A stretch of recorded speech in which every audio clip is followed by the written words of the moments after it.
10분 성경, 오늘은 욥기에 대해서 함께 살펴보도록 하겠습니다. 사실 이 욥기는 구약 성경 중에서도 가장 어렵고 또 난해한 책으로 알려져 있습니다. 제가 얼마 전에 이 욥기에 대해서 설교하기도 했는데요.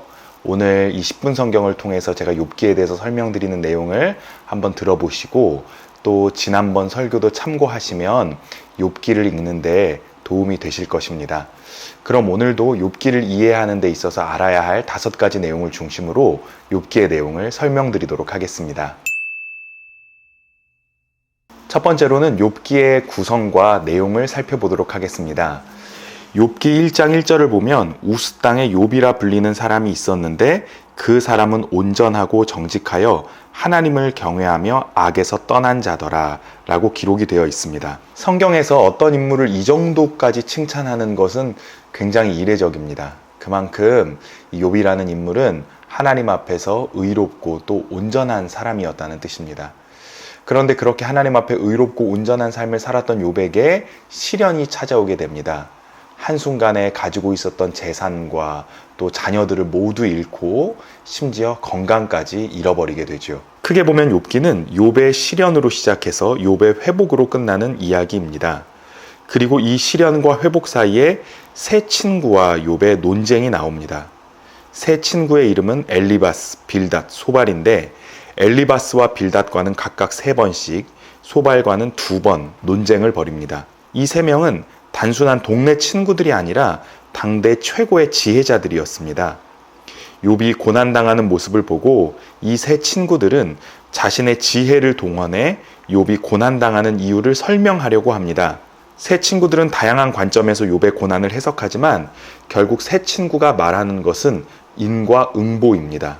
한마디로 욥에게 죄가 있기 때문에 고난을 당한다는 것입니다.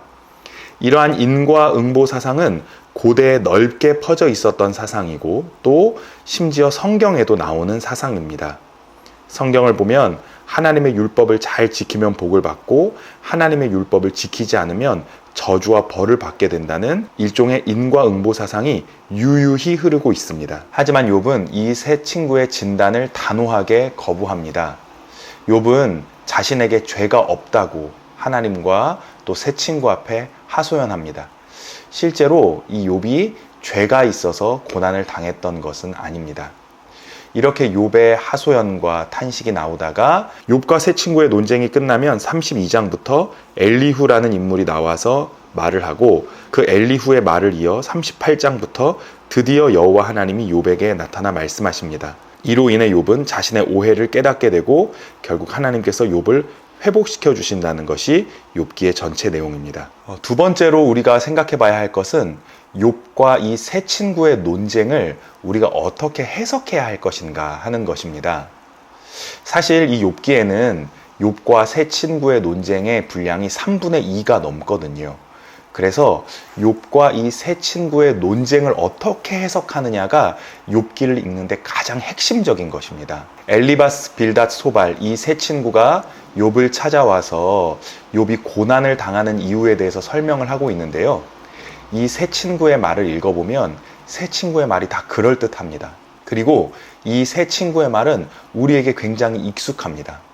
그래서 이 세 친구의 말을 읽고 있으면 우리는 은혜를 받게 되죠. 그런데 한편으로 이 세 친구의 말은 욥을 정죄하고 있는 말이기도 합니다.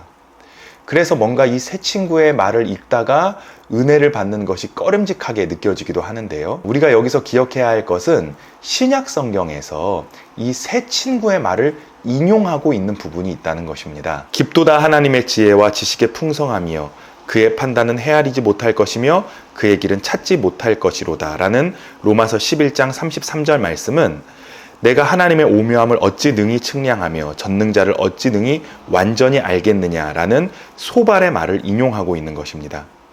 또 이 세상 지혜는 하나님께 어리석은 것이니 기록된 바 하나님은 지혜 있는 자들로 하여금 자기 꾀에 빠지게 하시느니라 하였고 라는 고린도전서 3장 18절 말씀은 지혜로운 자가 자기의 계략에 빠지게 하시며 간교한 자의 계략을 무너뜨리심으로 라는 엘리바스의 말을 인용한 것입니다. 이처럼 신약 성경도 욥의 친구들의 말을 인용합니다. 그러니까 새 친구의 말을 무조건 틀린 말로 볼 필요는 없습니다. 새 친구의 주장은 옳은 면이 있습니다. 그러니까 새 친구의 말에 은혜를 받으셔도 괜찮다는 것입니다. 하지만 이 욥기라는 책은 옳은 말도 상황에 따라서 옳지 않을 때가 있다는 것을 알려줍니다. 욥기 6장 25절을 보면 엘리바스의 말을 들은 욥은 옳은 말이 어찌 그리 고통스러운고 너희의 책망은 무엇을 책망함이냐 라고 말합니다. 즉 이 욥기는 아무리 깊은 지혜라고 할지라도 그 지혜는 모두 상황적이고 그 지혜는 한계가 있다라는 것을 알려주는 책인 것입니다. 세 번째로, 그러면 욥의 신앙이 위대한 이유가 무엇인지 우리가 함께 생각해 보도록 하겠습니다. 욥기를 제대로 읽지 않은 분들은 생각할 때 욥이 까닭 없이 고난을 당했지만 그 고난 속에서도 하나님을 원망하지 않고 하나님을 찬양하였더니 하나님께서 그의 믿음을 보시고 그를 회복시켜 주셨다, 이렇게 욥기를 생각하는 경향이 있습니다. 하지만 이것은 착각입니다. 욥기를 보면요, 욥이 그 고난 가운데 얼마나 깊은 탄식을 하고 있는지 그 탄식이 구구절절히 기록되어 있습니다. 욥은 자신의 생일을 저주하기도 하고요, 하나님 앞에 이 고난의 이유를 설명해 달라고 하소연하기도 합니다. 욥의 신앙이 위대한 이유는 욥이 고난 중에도 하나님을 원망하지 않고 하나님을 찬양하며 하나님께 감사했기 때문이 아닙니다. 오히려 욥은 하나님 앞에 탄식하고 있습니다. 사실 이 성경을 보면요, 성경의 많은 인물들이 하나님 앞에 탄식하고 있는 장면을 우리는 찾아볼 수 있습니다. 모세도 하나님 앞에 탄식했고요, 또 눈물의 선지자라고 알려져 있는 예레미야 역시 하나님 앞에서 탄식했습니다. 또 시편을 보면 시편에 나와 있는 많은 시들이 하나님 앞에 고통을 탄식하고 있는 시들입니다. 성경에 이렇게 탄식하는 사람들이 많이 나오는 이유는 무엇일까요? 탄식이 중요한 이유는 무엇일까요? 그것은 바로 이 탄식이라는 것이 고통 중에서도 하나님 앞에 나아가서 하나님과 이야기하려고 하는 시도를 멈추지 않는 자세이기 때문입니다. 사실 이 믿음이 없는 사람, 신앙이 없는 사람, 그리고 냉소적인 사람은 탄식하지 않습니다. 탄식한다는 것은 비록 지금은 이해되지 않지만 내가 탄식할 때 이 탄식을 듣고 있는 분이 계시다는 것을 믿기 때문에 우리가 탄식하고 있는 것이지요. 아이러니하게도 이 욥기는 새 친구들의 지혜롭고 경건한 말보다 욥의 탄식 속에서 참된 신앙이 무엇인지를 우리에게 보여주고 있는 것입니다. 네 번째로 우리가 생각해 봐야 될 문제는 이 엘리후라는 인물에 대한 것입니다. 사실 이 욥기에서 가장 이해하기 힘든 인물이 바로 이 엘리후라는 인물인데요. 34장 36절부터 엘리후라는 인물이 등장해 엘리후의 긴 말이 기록되어 있습니다. 엘리후의 말을 가만히 읽어보면 새 친구와 공통점이 있기도 하고 또 차이점이 있기도 합니다. 공통점은 욥의 어리석음을 지적하고 있다는 것이고, 차이점은 하나님의 지혜와 영광을 강조하고 있다는 것입니다. 그런데 이후에 하나님께서 욥과 친구들에게 나타나셨을 때 욥의 새 친구들은 책망하시지만 엘리후는 책망하지 않습니다. 과연 이 책에서 이 엘리후라는 인물은 어떤 의미일까요? 엘리후는 욥기에 나오는 인물 중에 유일하게 히브리식 이름을 가진 사람입니다. 그러니까 이 엘리후는 하나님의 백성을 대표하는 인물이라고 할 수 있을 것입니다. 하나님의 백성을 대표하는 이 엘리후는 여호와께서 나타나 말씀하시기 전에 먼저 욥과 새 친구 앞에 나와 하나님의 영광을 찬양하고 있습니다. 그렇게 하나님의 길을 예비하고 있는 사람인 것입니다. 이렇게 하나님을 찬양하며 하나님이 말씀하시는 것을 미리 예비하는 것, 바로 이것이 하나님의 백성들의 사명인 것입니다. 마지막으로 욥이 만난 하나님에 대해서 생각해 보도록 하겠습니다. 욥기 38장 이후부터 드디어 하나님께서 욥과 새 친구에게 나타나셔서 말씀하시는 장면이 기록되어 있습니다. 욥은 하나님께 자신이 고난을 당하는 그 이유를 설명해 달라고 계속 요구했는데 하나님께서는 욥에게 나타나셔서 욥이 고난을 당하고 있는 이유에 대해서 설명해 주지 않으십니다. 오히려 하나님은 하나님이 누구신지에 대해서 말씀하십니다. 내가 땅에 기초를 놓았을 때 너가 어디 있었느냐? 내가 저 바다를 못해서 터져 나오게 하고 바다에 경계를 지을 때 내가 어디 있었느냐?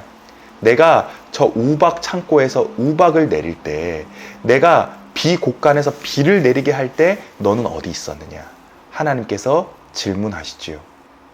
지난번 설교 때도 말씀드렸던 것처럼 하나님께서는 우리의 질문에 답을 주시는 분이 아니십니다. 오히려 하나님께서 우리에게 나타나 말씀하실 때 우리는 우리의 질문 자체가 의미 없어진다는 것을 깨닫게 됩니다. 그렇게 하나님의 현현 앞에서 욥은 내가 이제 눈으로 주를 배움나이다 라고 고백하며 겸손하게 하나님을 예배하는 자가 되는 것입니다. 여기까지 욥기의 말씀을 살펴보았습니다. 이번 주에도 성경을 펼쳐서 욥기를 한번 읽어보시기 바랍니다. 새 친구들의 지혜의 말도 한번 음미해 보시고 또 욥의 탄식에도 한번 귀를 기울여 보시기 바랍니다. 그리고 욥의 그 탄식 속에서 지금도 이 세상에서 탄식하며 부르짖고 있는, 고통당하고 있는 많은 사람들의 탄식을 만나볼 수 있게 되기를 바랍니다. 그렇게 우리가 이웃의 고통에 민감해질 때 우리는 하나님의 음성에도 더욱더 민감해질 수 있다는 사실을 꼭 기억하시기 바랍니다. 오늘도 10분 성경을 시청해 주셔서 감사합니다.